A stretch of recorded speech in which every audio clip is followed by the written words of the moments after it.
beautiful people in. I like to ask this question: what time is it? It's time to get some. I like saying that because you know what? It's time to get after it. It's time to make things happen.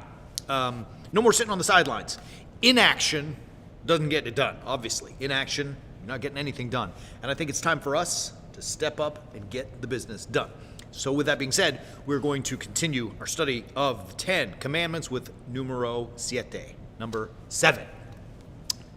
20, Exodus 20, verse 15, thou shalt not steal. Kind of like thou shalt not kill. It's pretty clear. Don't take things that don't belong to you. There's a beautiful story. Again, we reach back to the monastic tradition from the Apophthegmata Patrum. And there's a story where an older monk and his novice, a younger monk, are walking along a road in Sketis. So this is like the Egyptian desert, very early in the monastic tradition. And they are starving because it's in the middle of the desert. And they're hungry, they need to eat, they need to drink water. There's nothing in the middle of the desert. And they come across 2 peas, literally, green peas in the middle of the road. And the young novice is thankful, ready to reach down and grab the peas so that he can have one and his master, his elder, could have one as well, have some kind of sustenance. Now, remember, it's a pea. The story goes that the old man would not take the pea and would not let his young novice take the pea either, but had to put them back on the floor because they were not his. And the message, it's kind of even almost in some sense insane that you would think like, you know, someone's obviously wandered with a bag of peas or in a cart and peas spilled out, and 2 of them, they're never going to miss them, never going to come back for them. They're there for eternity. But the old man is making the statement that they are not mine, I cannot take them. And this is the essence behind do not steal. Now, let it be clear. Don't be a burglar. Don't break into someone's home and steal stuff. Don't go to a store, a grocery store or a convenience store or a department store and steal something. Don't take stuff that's not yours. It gets more complicated when all of a sudden you find $5 on the floor. And let's really make it complicated.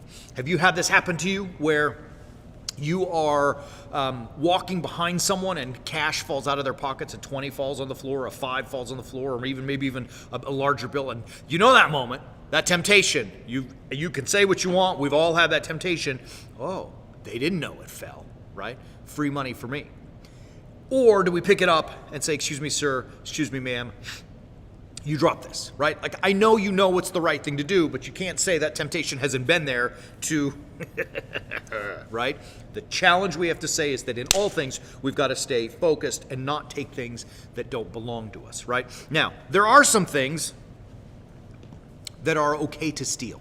Having said all of that, there are some things that it's okay to steal. I'll tell you what they are.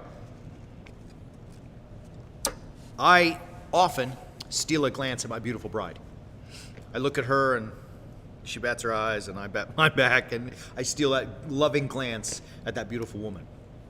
I steal kisses from my little girls. They're now teenagers and they don't like to cuddle with their father anymore. And ew, it's gross. I steal kisses from my girls. These types of things, it's fun to say, we can take those things from others, and you get the point. The truth of it is, something that doesn't belong to us should not be taken from us. Sorry, taken for us, taken from others, right? And look, I mean, it's not just stuff. Have you been victim of, or have you been guilty, let's say that, of stealing from someone else their peace? Have you deliberately agitated someone? Like, I'm going beyond taking material things, because we all know it's not yours, don't take it. Just like the pea, leave it. It is for someone else, and God will see whether it was yours or not. But I'm talking now to go one step further. Like, remember, we talked yesterday, warrior saints want to level up, right? We're always looking to get a little bit better. So have you, tried to take someone's peace from them? Have you tried to take, look, like this. There's irritating people. Have you pushed their buttons? Have you deliberately posted something on your social media feeds, which is, where you're watching us now, that was inflammatory or, ornery, let's say it like that, something to stir the pot? I think we need to speak truth, and you're going to see in the coming days and months and weeks, we're going to speak that more and more and more. But have we, is it truth, or is it to enrage the masses?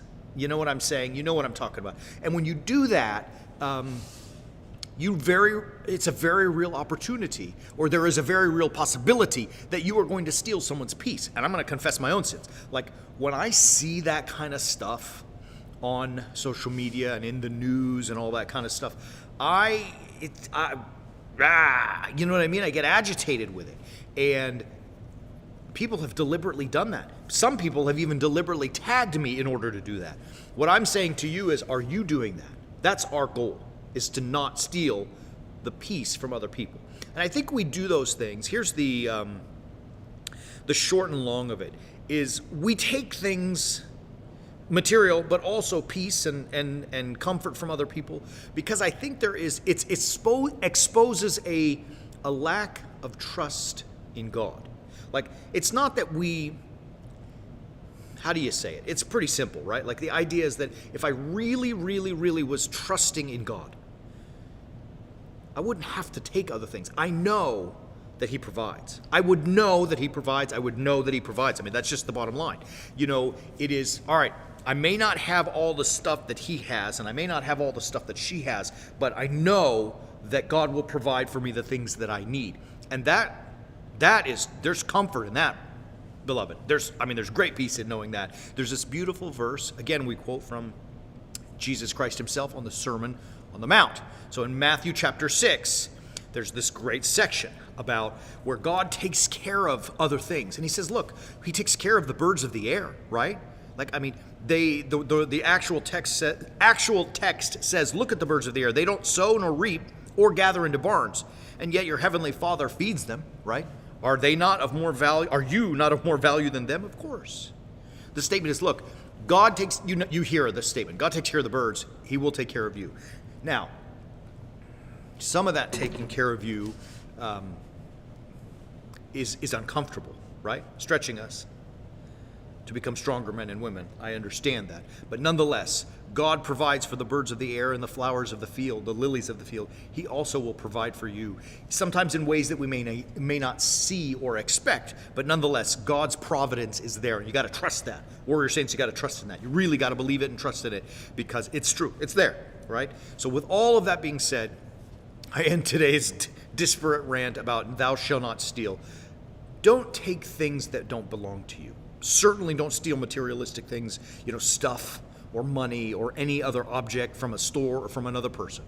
But likewise, let your heart and your intentions be clean, not to steal comfort and peace from another person by being inflammatory, deliberately inflammatory. Always speak truth, but don't do so at the expense of inflammation, if I can use that word, right? Inflammatory. You get what I'm saying. It's not, and most of the time, that stuff isn't real truth anyways. I love you, beautiful people. Today's a short one. We have a lot of exciting news to announce.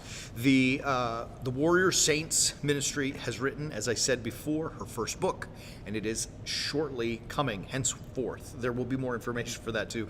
You'll be able to order it here. It'll be on Amazon and all that kind of. It'll get out there. It's fun. It's called The Way of the Warrior Saint.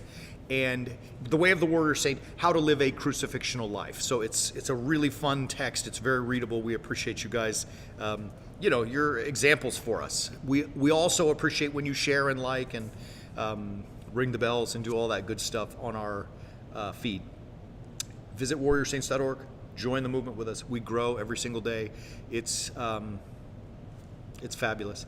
So enjoy that. God bless you, beautiful people. We look forward to seeing you tomorrow as we will deal with Commandment number 8. And until then, keep walking on the way of the